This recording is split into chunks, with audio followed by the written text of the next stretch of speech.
Kita akan mulai terlebih dahulu dari pengumuman dari FTSE. Setelah itu kita akan masuk ke SSCI ya yang lagi mau melakukan corporate action.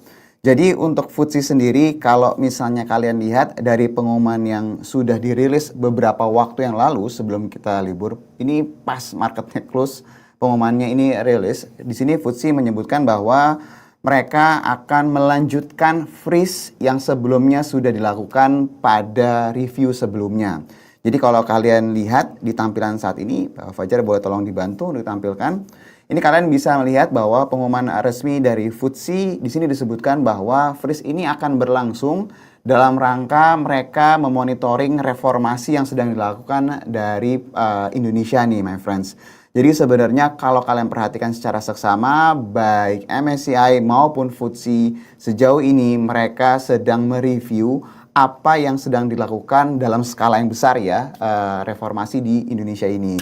Nah ini kalau misalnya kalian lihat, apa sih yang membedakan antara statement di bulan Mei ini dengan beberapa waktu yang lalu?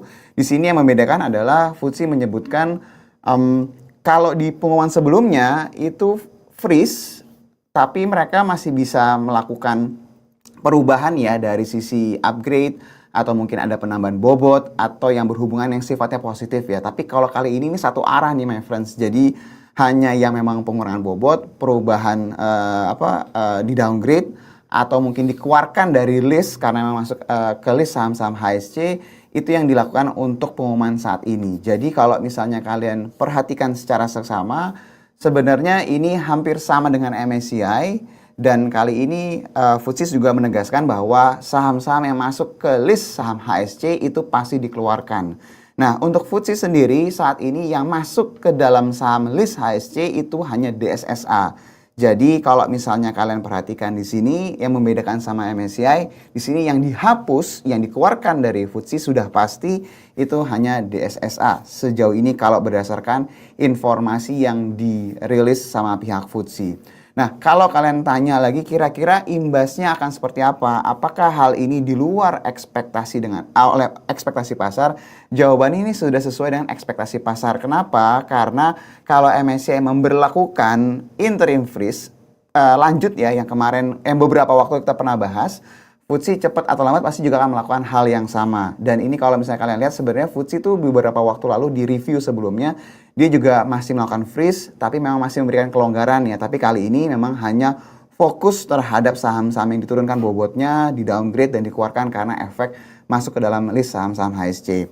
Nah, kalau misalnya dilihat tadi, kalau memang sudah sesuai dengan ekspektasi pasar, apakah ini akan menjadi bagian akan ada surprise atau tidak dari si pasar? Kok kemarin waktu hari sebelum kita liburan pasarnya tuh kok malah mengalami penurunan signifikan gitu ya, my friends. Jadi baik lagi my friends, kalau ditanya baik informasi dari MSCI maupun dari FTSE ini sebenarnya sudah sepenuhnya sesuai dengan ekspektasi dari pasar. Nah, kalau misalnya ditanya apakah nanti akan ada outflow lanjutan dari FTSE ini, jawabannya pasti iya, tapi seharusnya tidak semasif MSCI. Ya, jadi kalau misalnya kalian lihat di sini, kita coba lihat kalau di MSCI sendiri, boleh ditampilkan Pak Fajar, di websitenya untuk yang emerging market indexes, di situ disebutkan bahwa mereka itu untuk klasifikasi untuk yang emerging market ini, itu kurang lebih estimasi mereka per Desember 2025, baik yang passive fund manager, yang active fund manager, itu estimasinya kurang lebih kelolaan dana sekitar 1,8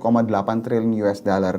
Tapi ini kombinasi ya, active sama passive ya, jadi harusnya pasifnya ini lebih kecil komposisinya dibanding dengan aktifnya, my friends. Ini untuk MSCI. Nah, untuk FTSE sendiri mereka tidak merilis secara resmi tampilan atau gambaran seperti ini nih, my friends. Tapi kalau dirunut, dilihat secara seksama untuk FTSE sendiri yang men-track menggunakan FTSE ini tidak sebesar MSCI. Jadi, apa sih inti dari pembahasan ini? Yang jelas, FTSE merubah statement dari yang sebelumnya mereka itu memberikan interim freeze. Tapi bisa dua arah ya, ada yang bisa naik, ada yang bisa turun. Kali ini hanya yang turun aja nih my friends, yang naik di freeze juga nih sama mereka. Apakah akan ada outflow tambahan? Harusnya iya, tapi tidak semasif MSCI. Dan apakah pasar sudah berekspektasi FTSE akan melakukan hal ini? Jawabannya seharusnya iya. Karena apa? Karena MSCI sudah memberlakukan duluan. Mereka mengikuti menyelaraskan lah ibaratnya supaya sama dengan si MSCI. Jadi itu kurang lebih harusnya tidak ada surprise tambahan yang berhubungan dengan global equity indexes provider seperti MSCI dan juga FTSE ya my friends. Itu untuk update dari FTSE. Apakah ini akan membuat IHSG-nya mengalami penurunan atau mungkin bergeraknya ke arah lebih negatif lagi? Yang namanya menuju rebalancing, pasti volatilitasnya masih akan sangat tinggi sekali, my friends.